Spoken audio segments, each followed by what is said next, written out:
नक्सलवाद और आतंकवाद दोनों के लिए शिक्षा और पेशेवरपन कितना जिम्मेदार है, या कहा जाए कि जो इनको मोटिवेशन मिलता है वो कहाँ से मिलता है?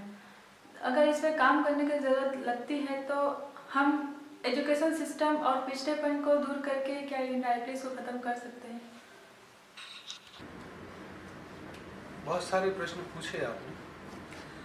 गांधी जी दो गालियां इस्तेमाल करते थे, इंटेलिजेंट बास्टर्ड और जेंटलमैन रास्कल।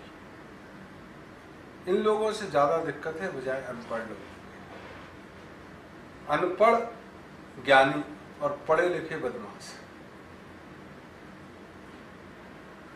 जितने बदमाश तुमको दिखेंगे ये अपनी चीजों को जस्टिफाई करते दिख जाएंगे।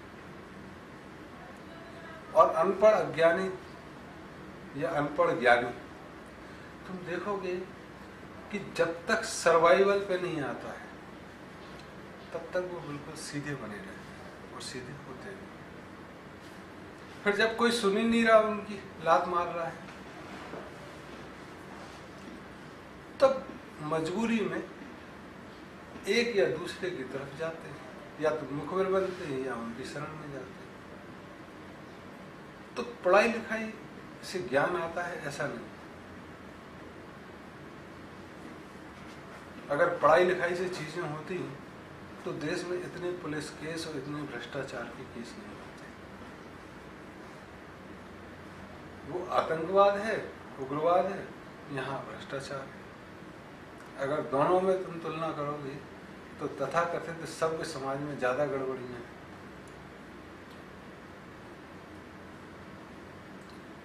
तो शिक्षा एक कारण नहीं हो सकती। और आज शिक्षा भी कैसी है? स्कूल में जाके गिनती सीखना शिक्षा है, ये HRD मिनिस्टर जो किताबें दे रहा है वो शिक्षा है। 90% तो रोजमर्रा की जिंदगी में काम नहीं आती, जो 10% काम आती है वो सिखाई नहीं जाती। तो स्कूल ने खाना खिलाना शुरू कर दिया, तो पढ़ा तो हम सकते नहीं, खाना खिलाते हैं तुम्हारा।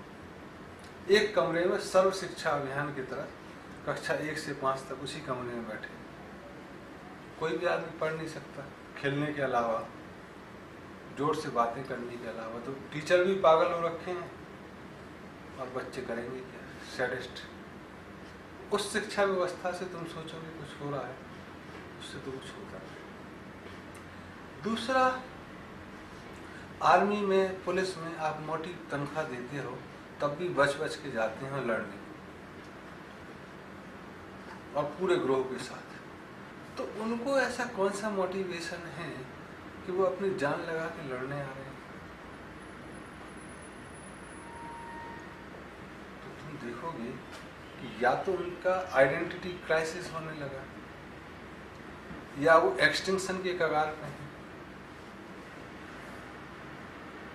कि उनको लगा कि हम खतरे में, और ये उनको परसीव हुआ और लंबे समय में मान लो फील भी हुआ, तब वो आपसे लड़ रहे हैं।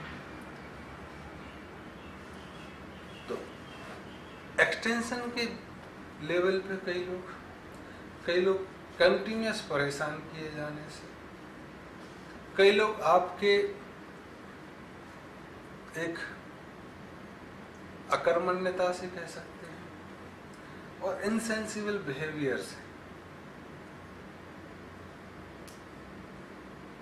वो शायद लड़ने को तैयार हुए। जब देश आजाद हुआ तो जो सबसे ज्यादा परेशान किया हो गया हो उसकी सबसे ज्यादा सुनी जानी चाहिए।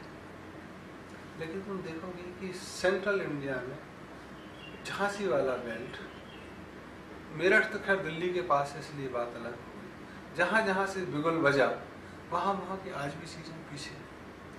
कुछ जगह नक्सलिज्म के शिकार हो गए, कुछ जगह नहीं हुए। तो वहां पे शायद झांसी से ज्यादा हुआ हो। तब आप देखोगे कि बिरसा मुंडा वगैरह जैसे जो लोग हैं, कितना सारा विरोध हुआ, संथाल परगना वगैरह। और बिहार में जहाँ नील उगाई गई वहाँ सबसे ज्यादा ध्यान दिया जाना चाहिए था किसानों को। तो किसानों को आपने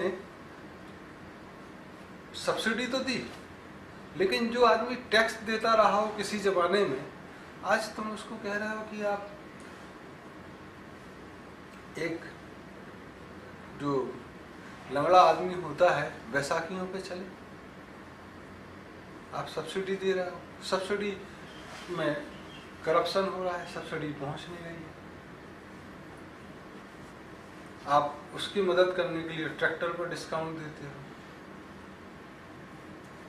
अजीब चीजें। आप प्राइस रेगुलेट करते हो कि महंगाई बढ़ेगी, सरकारी आदमियों के लिए आप महंगाई भत्ता बढ़ा देते हो।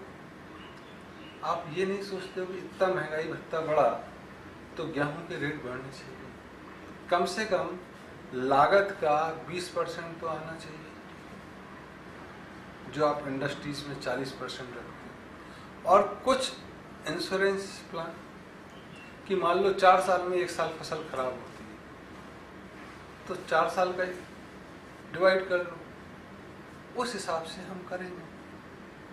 तो किसान आज भी बेचारा किसान, और सब लोग सरकार में चपरासी बनने को तैयार है, खेती करने को तैयार है।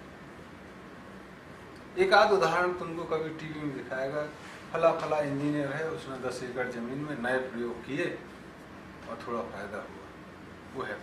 ऐसे 2-4 उदाहरण तुमको दिखाई देंगे। तो कैसे चीजें चलेंगी? शिक्षा से तो नहीं होगा, सहानुभूति सिर्फ रखने से नहीं होना, करने से होना है। आप डीकंट्रोल करें चीजें, कम से कम खाद्यान्न को, जो वर्ल्ड लेवल की एक इकोनॉमिक्स है, वो एक फ्रॉड है।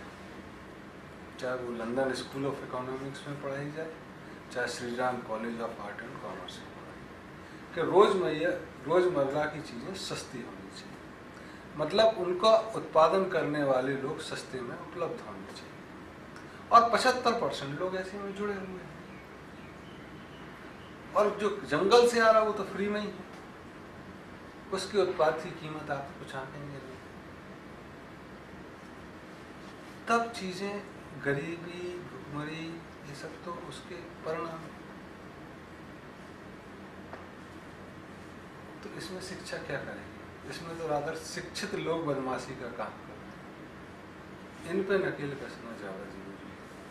अब एक डॉक्टर है, 1000 रुपये या 2000 रुपये फीस ले रहा है, अगर मेडिसिन से ठीक होता है तो बहुत सारे प्राइवेट हॉस्पिटल ऐसे हैं जो जबरदस्ती ऑपरेशन, उनमें शिक्षा की कमी है, वो जरूरत से ज़्यादा शिक्षित हैं और बदमाश हो गए। ये सब बेकार की चीज़ें हैं।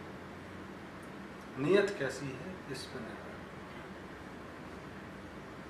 तो कई हार्श स्टेप भी लेने पड़ सकते हैं उन लोगों के खिलाफ जो तथाकथित शिक्षित हैं, बजाय लोगों को उनकी जैसी और शिक्षा